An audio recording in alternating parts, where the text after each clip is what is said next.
Dreamland जंगल में Rocky नाम के एगो कौआ रहत रहे, जेकर जिंदगी जिए के तरीका बाकी पंछियन से बिल्कुल अलग रहे। बेवकूफ जानवर रोजाना घंटों मेहनत करके खाना ढूंढ पावेले, फिर खूब मेहनत करके ओकरा के घरे ले आवेले, तब उनके खाना नसीब होखेला। लेकिन हमार हिसाब सबसे अलग बा।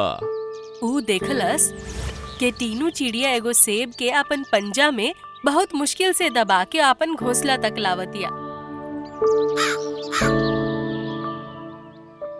अरे तीनों चिड़िया, आज तो के आवे में इतना देर कैसे हो गईल? हम कब से तहार राह देखत रहली हाँ। तू जरूर हमार खाना चुरावल चाहता रह, यही खातिर हमार राह देखत रहा। अरे ये बात नहीं खे, अभी तहार छोटका भैयावा घोंसला पर आई रहे, बहुत रोवत रहे। का हमार भाई रोवत रोवत आइल रहे? तू पूछला है ना कि ओकर रोए के वजह का बा? हम बहुत कोशिश कैली, तब बतौलस कि तहार माई के दोनों पाँख कट गईल और ये बेचारी आखिरी सांस गिनतिया। का कहला तू? हमार माँ आखिरी सांस गिनतारी? ई सुन के तीनों चिड़िया के एगो झटका लागल। वो अपन आँख में आंसू लेके झटपट वहाँ से उड़ गई।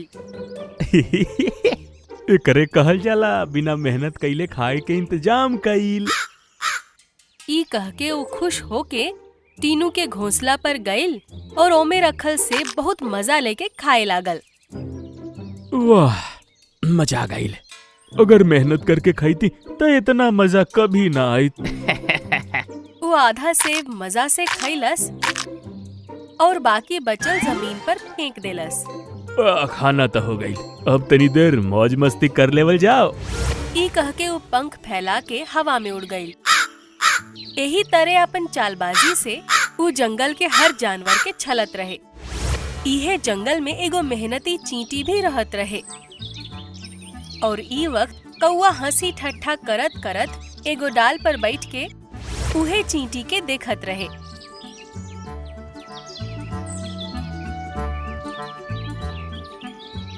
उफ, कितना भारी चना बा, एकरा के यहाँ लावत लावत हमार तो हालत ही खराब हो गईल बा। चींटी वो चना के थोड़ा सा खैलस, अब ओकर वजन थोड़ा हल्का हो गईल रहे। अब वो फिर से वो चना के उठौलस और गुफा के तरफ चल देलस। अरे अरे चीटी बहिन, का कर रहल बाड़ू तू? अरे तहार पेट तो भरिए गईल। ओ भाई बचल का दनवा के कहाँ ले जाता डू? हम रोजाना आधा खाना खाई ना और आधा बचा के अपन घर में रखी ना, जौन की ई गुफा में बा।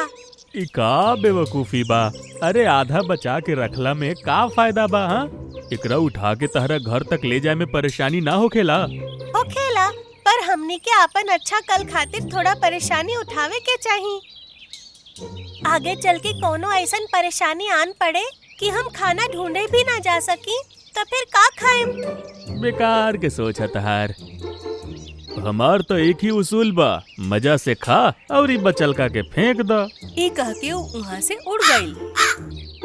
यही तरह कई महीना गुजर गईल और बरसात के मौसम आयल। एगो ऐसन तूफान आयल कि बहुत बड़ बड़ पेड़ टूट गईलन स। केवल जौन पेड़ मजबूत और मोटा रहे उहे जिंदा रह पैलसन। कौआ अभी अपन घोंसला में आराम फरमावत रहे। का बढ़िया हवा चल रहल बा। काश ऐसा ही लेटल रही और ई केहू आके हमरा मुंह में अंगूर के दाना डालत रहे। तभी एगो ऐसन झोंका आइल कि ओकर घोंसला डाली से गिर गईल और वो धड़ाम से जमीन पर आ गिरल। अरे बाप रे बाप, बरखा होता, वो तूफान वाला। अरे हमरा तो पते ना रहे। ऊ देखलस कि ओकर घोंसला बह गईल और आसपास के पक्षियन के घोंसला भी खत्म हो गईल सन। ई का हो गई?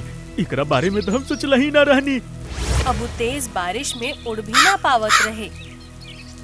हवा के झोंका ओकरा के आगे न बढ़े देवत रहन सन और वो पीछे के तरफ जात रहे।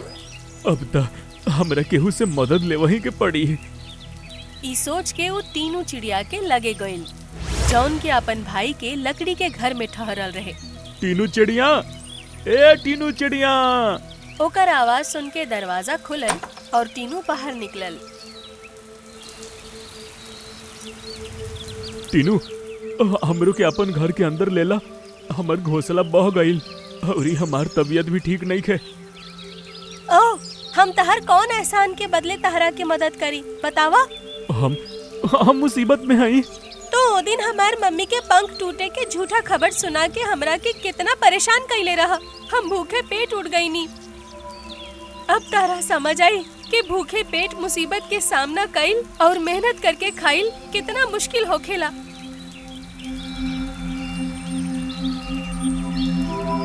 ऐसन कह के वो ओकरा मुंह पर ही दरवाजा बंद कर देलस।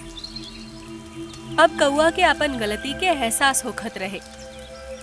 ना ही हमार कर्म अच्छा रहे, ना ही हमार स्वभाव, तभी केहू हमार मदद करल नहीं के चाहत। ई सोच के ऊ वहाँ से आगे बढ़ गईल। ऊ देखलस कि उहे चींटी अपन गुफा के बाहर खड़ा बिया और ओकरा हाथ में एगो पेड़ के पत्ता बा। ए चींटी, का कर रहल बाड़ू? हमार गुफा के अंदर हमार महीनों के जमा कईल खाना बा और ये पानी भी यह रास्ता से होके जाता। यही खातिर ये पत्ता के सहारे हम पानी के गुफा में जाए से रोका तानी। का हम भी तहार गुफा में रुक सकतानी चींटी? बिल्कुल रह सकेला रॉकी भैया। अंदर हम बहुत सारा खाना जमा करके रख ले बानी। ओकरा सहारे तो कई दिन तक बाहर जाए बिना आराम से गुफा में रह सकेला। हम तो ऐसे भी तूफान के थमे तक यही तरह पानी के अंदर जाए से रोके खातिर खड़ा रहम। चींटी के ई बात सुन के कौआ के दिल पिघल गईल। हम तो तहारे को दाना उठावे में भी मदद ना कैली और तू हव जे अनाज तू मेहनत करके महीना भर में इकट्ठा कैलू तू हमरा हवाले करा ताड़ू। तो और का कर सकेनी कौआ भैया। इहे खातिर तो इकट्ठा कैले रही कि मुसीबत में काम आए, फिर चाहे हम खाएं या कोई और। तहारी हिम्मत और दरिया दिली देख के अब हमरो में मेहनत करे के भावना जाग गईल बा। अब देखा हम का करतानी। अब वो कौआ वहाँ से उड़ल और फिर मुंह में एगो कंकर उठा के ले आइल और फिर ओकरा के चींटी के सामने डाल के फिर से उड़ गईल। यही तरह वो दूसर कंकर भी ला के चींटी के सामने रख देलस। ए तरह वो घंटों मेहनत कैलस और जहाँ चींटी पत्ता लेके खड़ा रहे वहाँ कई सारा पत्थर जमा हो गईल।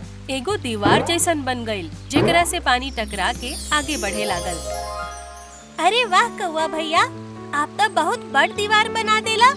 अब तो पानी कब्बो ही गुफा के अंदर ना आ सकेला।